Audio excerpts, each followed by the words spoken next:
Which one of these Rolex Submariners is real? Let's find out.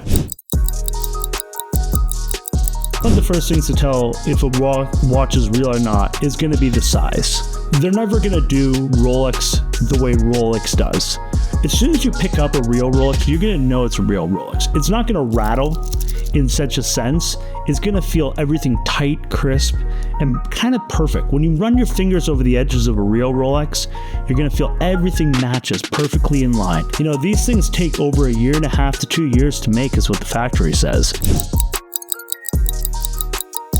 Another clear indicator if your Rolex is real is where you purchased it. If you purchased it on a shady corner in New York City, yeah, you bought a fake. But if you bought a Rolex from an authorized dealer and you have the reputable sources that you know where it came from, it's going to be real.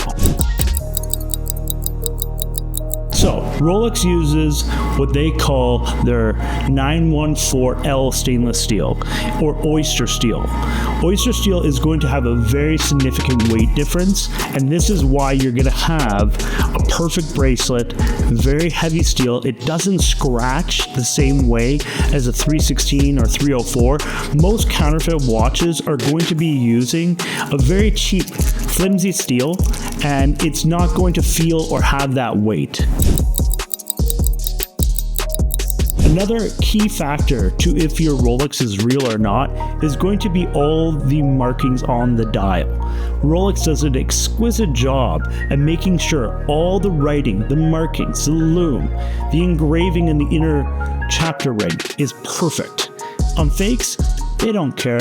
You might even find actually misprint dials from the fake ones. They might say not even Rolex. Without getting into the mechanisms, there's so many indicators on how you can tell if your Rolexes are real or fake. One key factor in my best thing of judge is the serial numbers in the clasp underneath the lugs correct? This is usually a dead giveaway. If you take off that bracelet and there's no serial number, yeah, you got a fake.